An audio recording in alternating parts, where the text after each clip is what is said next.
नमस्कार दोस्तों। Genghis Khan और मंगोल साम्राज्य की विजय और विनाश की कहानियां इतिहास में सबसे भयानक और विनाशकारी घटनाओं में से एक है। चंगेज खान ने एक छोटे से कबीले को एक शक्तिशाली साम्राज्य में बदल दिया, जिसने दुनिया के इतिहास को बदल दिया। चंगेज खान एक ऐसा नाम है जिससे दुनिया भर में लोग परिचित हैं। वह मंगोल साम्राज्य के संस्थापक थे, जो इतिहास में अब तक का सबसे बड़ा साम्राज्य था। लेकिन चंगेज खान के बारे में ज्यादातर लोग जो जानते हैं वह उनके युद्धों और विजय के बारे में है। इस कहानी में हम चंगेज खान के जीवन और विरासत पर एक नजर डालेंगे।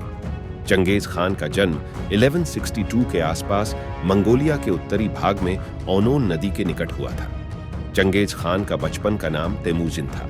कहा जाता है कि तेमुजिन की दांगी हथेली पर पैदाइशी खूनी धब्बा था। येसुजेई, जो तेमुजिन का पिता था, उसने ने विरोधी कबीले की होयलन का अपहरण करके विवाह किया था। मतलब कि उसकी मां का उसके पिता ने अपहरण कर लिया और जबरदस्ती शादी कर ली। उस समय मध्य एशियाई मैदान पर दर्जनों खानाबदोश जनजातियां लगातार एक दूसरे से लड़ रही थीं और चोरी कर रही थीं। तेमुजिन के लिए जीवन हिंसक और अप्रत्याशित था। इससे पहले कि वह 10 साल के होते, उनके पिता को एक दुश्मन कबीले ने जहर देकर मार डाला। तेमुजिन के अपने कबीले ने उसे उसकी मां और उसके 6 भाई बहनों को खाना खिलाने से बचने के लिए छोड़ दिया। तेमुजिन की मां ने अपने बच्चों की परवरिश करने के लिए बहुत कठिनाई का सामना किया। उन्हें भोजन और आश्रय के लिए संघर्ष करना पड़ रहा था। इसके तुरंत बाद तेमुजिन ने अपने बड़े सौतेले भाई की हत्या कर दी और गरीबी से जूझ रहे एक घर का मुखिया बन गया। एक बार उसे उस जनजाति द्वारा पकड़ लिया गया और गुलाम बना लिया गया, जिसने उसे छोड़ दिया था, लेकिन वो भागने में सफल रहा। तेमुजिन जानता था कि अगर वह और उसकी मां जीवित रहना चाहते हैं तो उन्हें बाकी की मंगोल खानाबदोश जातियों से गठजोड़ करना होगा। उसने जल्द ही गठबंधन बनाना शुरू कर दिया। तेमुजिन ने अपने समूह को एकजुट करने और शक्तिशाली बनाने के लिए कड़ी मेहनत की। उन्होंने अन्य मंगोल कबीलों के साथ गठजोड़ किया, एक योद्धा के रूप में प्रतिष्ठा बनाई और अनुयायियों की बढ़ती संख्या को आकर्षित किया।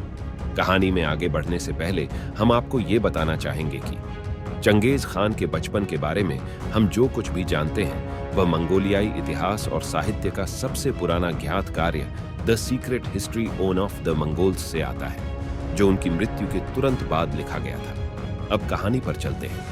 तेमुजिन ने अपने साम्राज्य को एकजुट करने के लिए कई परंपराओं को तोड़ा। उन्होंने रिश्तेदारों के बजाय सक्षम सहयोगियों को प्रमुख पदों पर नियुक्त किया, जो कि मंगोल संस्कृति में आम था। उन्होंने दुश्मन जनजातियों के नेताओं को मार डाला, जबकि शेष सदस्यों को अपने कबीले में शामिल कर लिया। यह एक अप्रत्याशित कदम था, क्योंकि मंगोल आमतौर पर दुश्मनों को मार डालते थे।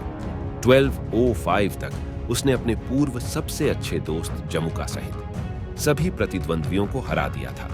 अगले वर्ष उन्होंने क्षेत्र के हर हिस्से से प्रतिनिधियों की एक बैठक बुलाई और आधुनिक मंगोलिया के आकार के समान एक राष्ट्र की स्थापना की, जहां उन्हें चंगेज खान नाम से घोषित किया गया, जिसका मोटे तौर पर अनुवाद सार्वभौमिक शासक होता है। यह नाम पश्चिम में चंगेज खान के नाम से जाना जाने लगा। स्टेपी जनजातियों को एकजुट करने के बाद चंगेज खान ने लगभग 1 मिलियन लोगों पर शासन किया। जनजातीय युद्ध के पारंपरिक कारणों को दबाने के लिए उन्होंने विरासत में मिली कुलीन उपाधियों को समाप्त कर दिया।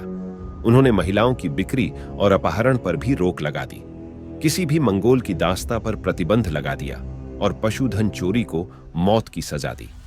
इसके अलावा चंगेज खान ने एक लेखन प्रणाली को अपनाने का आदेश दिया, एक नियमित जनगणना आयोजित की, विदेशी राजदूतों को राजनयिक छूट दी और उस विचार के अन्यत्र फैलने से पहले ही धर्म की स्वतंत्रता की अनुमति दे दी। मंगोलिया के बाहर चंगेज खान का पहला अभियान उत्तर पश्चिमी चीन में शीजिया साम्राज्य के खिलाफ हुआ। मंगोलों ने 1209 में एक बड़ा आक्रमण शुरू किया, जो उन्हें शीजिया की राजधानी यिनचुआन के दरवाजे पर ले आया। शीजिया शासक ने आत्मसमर्पण कर दिया और श्रद्धांजलि अर्पित की। इस विजय ने मंगोल साम्राज्य के विस्तार में एक महत्वपूर्ण कदम चिह्नित किया। अन्य सेनाओं के विपरीत मंगोलों सेना में लगभग पूरी तरह से घुड़सवार सैनिक शामिल थे, जो विशेषज्ञ घुड़सवार थे और धनुष और तीर के साथ घातक थे। मंगोलों ने अगला हमला उत्तरी चीन के जिन राजवंश पर किया, जिसके शासक ने चंगेज खान की अधीनता मांगने की गलती की थी। 1211 से 1214 तक अधिक संख्या में मंगोलों ने ग्रामीण इलाकों को तबाह कर दिया और शरणार्थियों को शहरों में भेज दिया, जिसके कारण भोजन की कमी एक समस्या बन गई और जिन सेना ने अपने ही हजारों किसानों को मार डाला।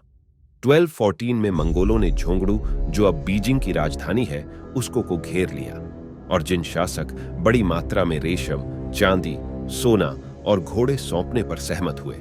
जब जिन शासक ने बाद में अपना दरबार दक्षिण में कैफिंग शहर में स्थानांतरित कर दिया, तो चंगेज खान ने इसे उनके समझौते का उल्लंघन माना और जिन रेगिस्तानियों की मदद से झोंगड़ू को बर्खास्त कर दिया। चंगेज खान ने भारत पर कभी हमला नहीं किया।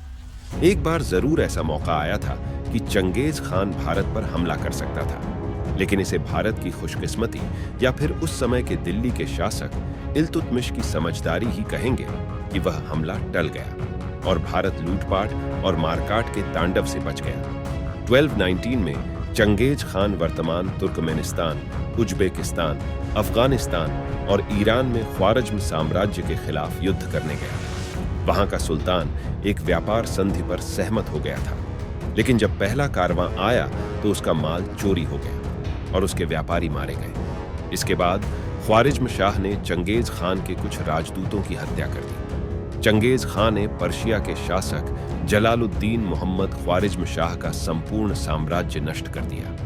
ख्वारिज्म शाह का पुत्र जलालुद्दीन मंगबरनी भागकर भारत की ओर आया। चंगेज खां भी उसका पीछा करता हुआ सिंध नदी तक आ पहुंचा। इसी समय चंगेज खां इल्तुतमिश के दरबार में अपना दूत भेजा और इल्तुतमिश को सावधान किया कि जलालुद्दीन मंगबरनी की सहायता न करे। इल्तुतमिश ने मंगबरनी की मदद नहीं की।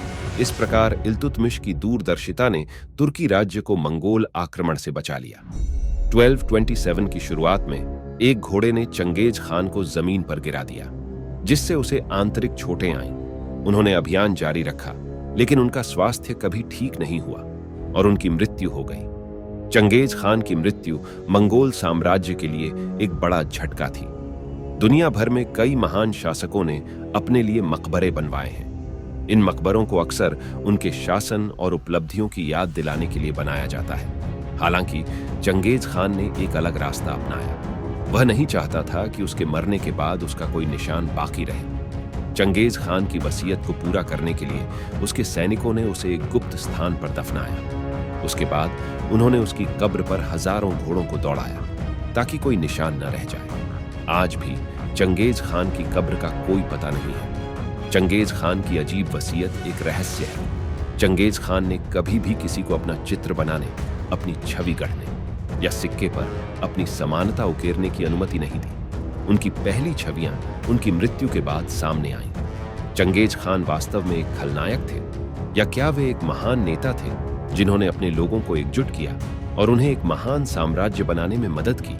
और ये हम इसे आप पर छोड़ते हैं। ये कहानी यहीं पे खत्म होती है और आगे ऐसी दिलचस्प कहानियां आती रहेंगी। आपको यह कहानी कैसी लगी, कृपया हमें कमेंट करके जरूर बताएं। धन्यवाद दोस्तों कि आपने इस वीडियो को देखा। अगर आपने अभी तक हमारे फैक्ट बॉक्स हिंदी चैनल को सब्सक्राइब नहीं किया है तो कृपया करके सब्सक्राइब कर दें और बेल आइकन को दबाएं ताकि आप हमारे नए वीडियो को सबसे पहले देख सकते हैं।